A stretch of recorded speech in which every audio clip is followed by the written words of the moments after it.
It's September 1876, Dakota Territory. The rain just hasn't stopped for days, maybe even weeks. Yeah, it's this relentless, freezing downpour that just, turns the entire earth into this thick, clinging mud. Right. And imagine you are standing in that landscape. The supply sacks are completely empty. I mean, there is no coffee. The pork is gone. Hardtack bread is like a distant memory at this point. And, the human toll is just catastrophic. You've got soldiers staggering through this freezing sludge, and they have bleeding feet. Their legs are swollen from the exposure and the sheer exertion of it all. It's brutal. Oh, absolutely. There is this deep psychological depression just settling over the entire column.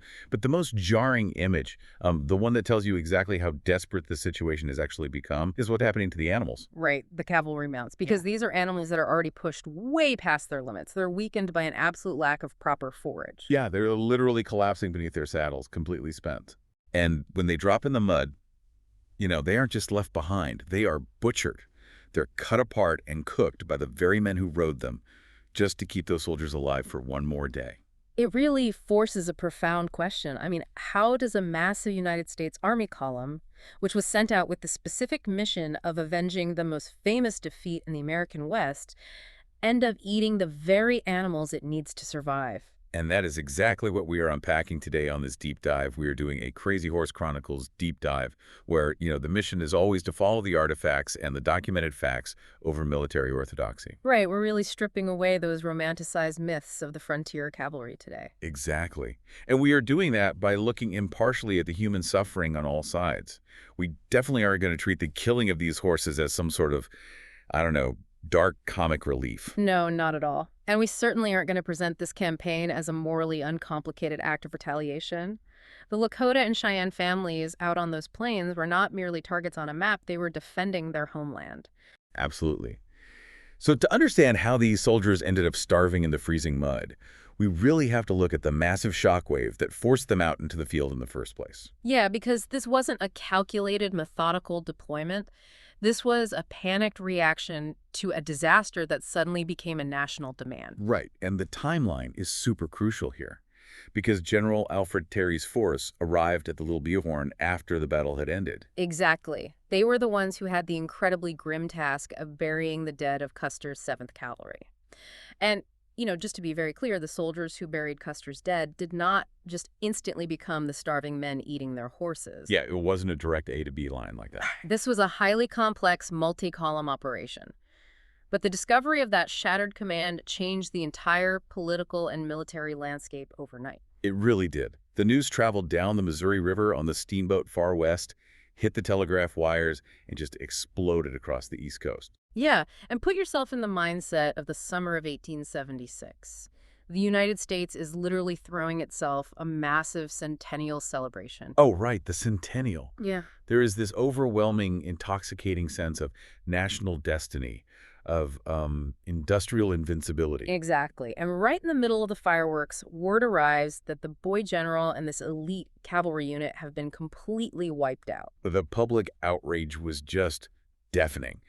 Politicians in Washington immediately demanded that the Army recover its prestige, and punish the slayers of Custer. Heavy reinforcements started pouring into the region almost instantly. The mandate was simple, basically just go out there, find them, and destroy them. Let me push back on the standard historical narrative here, though, because when you look at the origins of this campaign, the goalposts didn't just shift, they were completely uprooted and moved to a different stadium. Oh, absolutely. The original campaign that kicked off in the winter of 1875 was an enforcement action. It was fundamentally a pretext to force Native Americans onto reservations, clear the unceded hunting grounds, and open up the Black Hills to white miners. Right, it was very calculated. But after Little Bighorn, it completely stops being about treaty enforcement. It transforms into this massive, desperate, retaliatory effort simply to save the Army's shattered pride.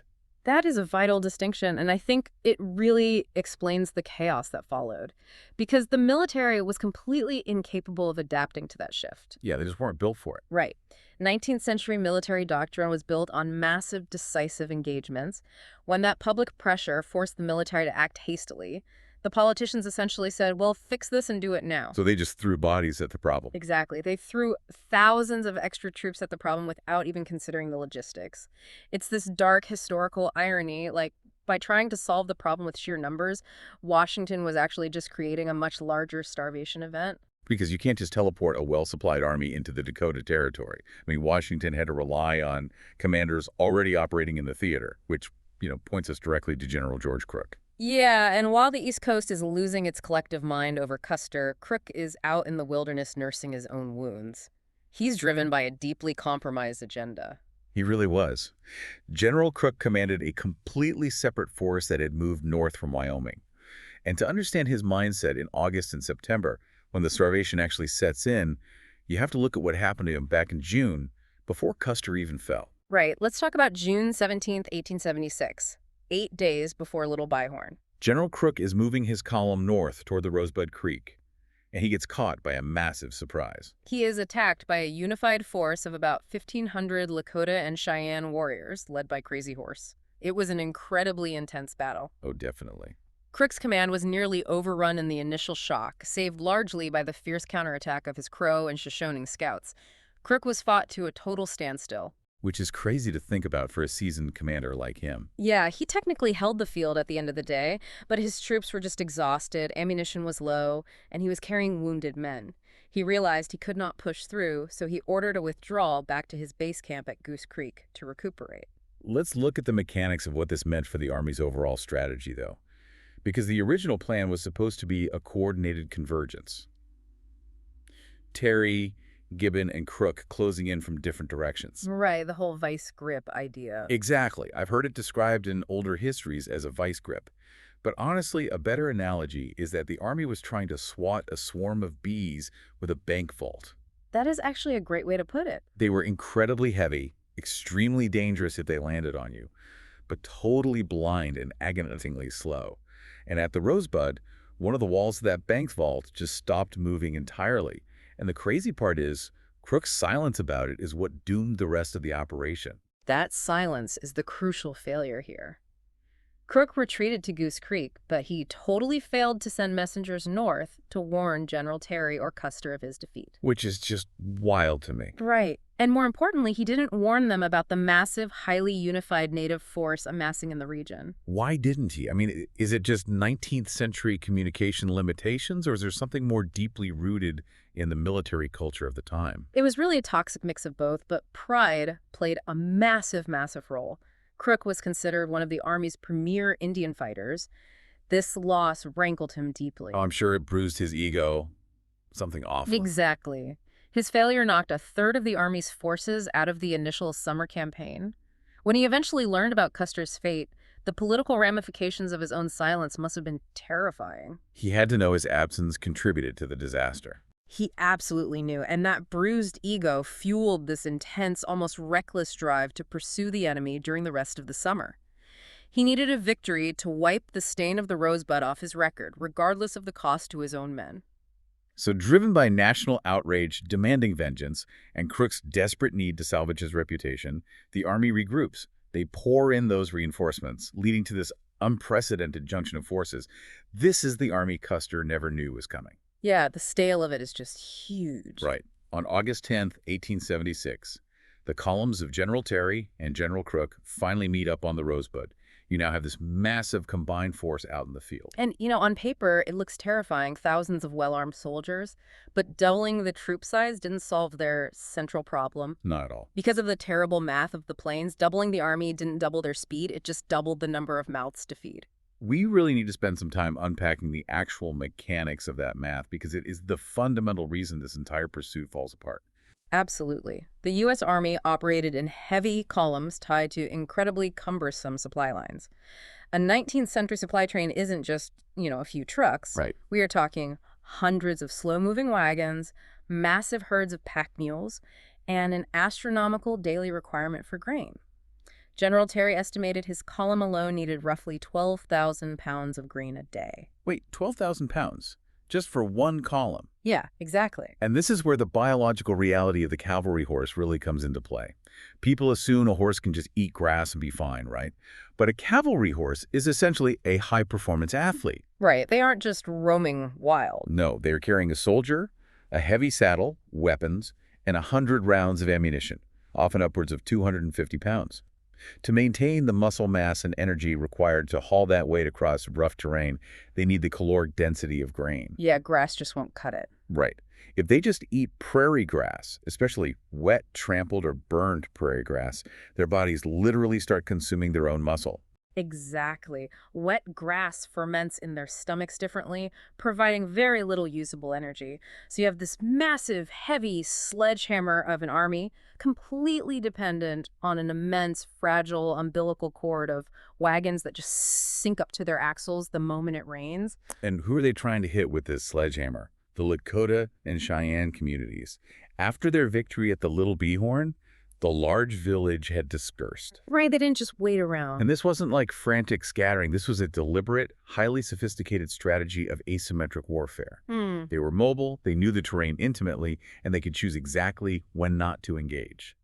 Think about it in modern terms. It is exactly like a massive legacy corporation with rigid, heavy infrastructure trying to compete with a decentralized, agile network of startups. Oh, that's a perfect comparison. Right. The legacy corporation has all the funding and the numbers, but it physically cannot pivot fast enough to catch its competitor. The intelligence was incomplete, the distances were staggering, and the army's supplies simply could not move as quickly as a mounted pursuit required. This fundamental structural flaw, too many men, not enough calories, chasing an enemy that refuses to engage on your terms, is the exact mechanism that leads us back to our opening scene. Yeah, it all cascades from there. The pursuit doesn't just fail, it slowly, agonizingly unravels. So let's trace how a professional military force degrades into a starving mob. It happens step by step. When Terry and Crook eventually separated again to cover more ground, Crook took his command on a grueling march, trailing a native band toward the east, pushing deep into the Dakota territory. Trying to finally get that victory. Exactly. To increase his speed, he ordered his men to travel light. They packed half rations. The assumption was that they would catch the enemy quickly, or their supply wagons would catch up to them. But in that weather, relying on a logistical chain catching up to you is just a fatal assumption. A wagon train in deep Dakota mud is essentially a stationary object. It's not moving at all. No. Those supplies were never going to reach them. The chain stretched until it simply snapped. And once the food ran out, the environment just moved in for the kill. The relentless rain began, accompanied by freezing cold. Working in deep mud without any grain, the biological toll we talked about earlier caught up with the horses. They just ran out of fuel. Yeah, the animals simply began to give out, their bodies shutting down completely. And the human element breaks down right alongside the animals. You have soldiers falling behind. Essential military equipment is just dumped into the mud because there are no animals left to haul it. And the men are burning more calories shivering than they are actually walking. Right. Discipline, the only thing keeping a military unit from becoming an armed gang, begins to fray under the sheer weight of survival. And the psychological blow is that they are enduring all of this suffering and finding no decisive enemy force. They are marching through a frozen swamp, starving, seemingly for nothing. It's just endless misery. The mission completely ceases to be about vengeance or military strategy. The mission becomes, well, how do I survive until tomorrow? That is the precise moment the men stop looking at the dying horses as transportation and start looking at them as the only available source of protein. When you look at this catastrophe from a high level, you really have to ask yourself, was this incredibly grim chapter just incredibly bad luck with the weather, or was it a fundamental misunderstanding of the war they were fighting? I mean, the weather was the catalyst, but the root cause was a profound failure of military assumptions. The planners in Washington and the generals in the field simply could not comprehend the enemy. They thought they were fighting a conventional European army, basically. Pretty much. They assumed the Native Americans would either stand and fight a pitched battle on army terms or just surrender and flee to the reservations.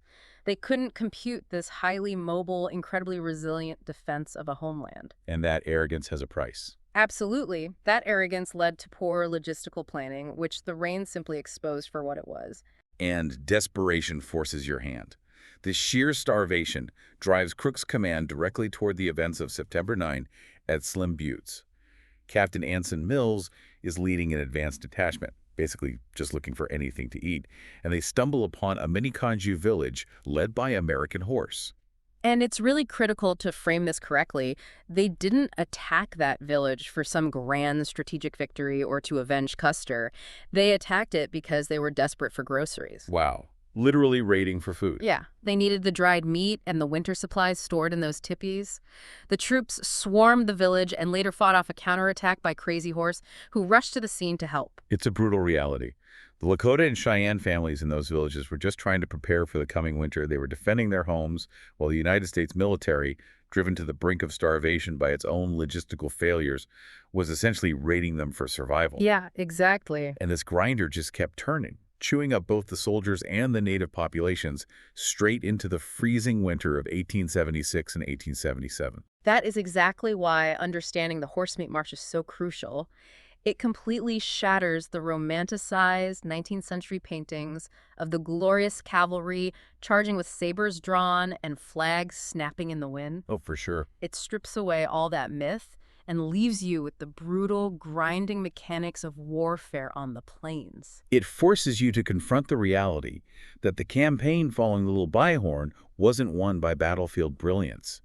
You know, when we look back at the ultimate defeat of the Plains tribes, people always want to find the tactical genius. They really do. They want to find the brilliant flanking maneuver that outsmarted Crazy Horse or Sitting Bull. But that tactical genius just doesn't exist here. No, it really doesn't. The very infrastructure that won the war for the United States was the exact same infrastructure that caused the starvation. It wasn't brilliance, it was industrial-scale attrition. Right. It was a machine so massive, so backed by national resources, that it could absorb a disaster like Custer, it could endure a starving march where its own soldiers ate their horses in the mud, and it could just keep coming. Yeah, just relentless forward motion. They won by exhausting the enemy, by destroying their economy, burning their winter supplies, and capturing their pony herds. It leaves you with a really chilling final thought to consider. It really does. Because when the ultimate weapons of a conflict aren't courage or strategy, but rather sheer endurance and the industrial capacity to absorb immense suffering, what does that tell you about the true nature of the machine that built the modern frontier?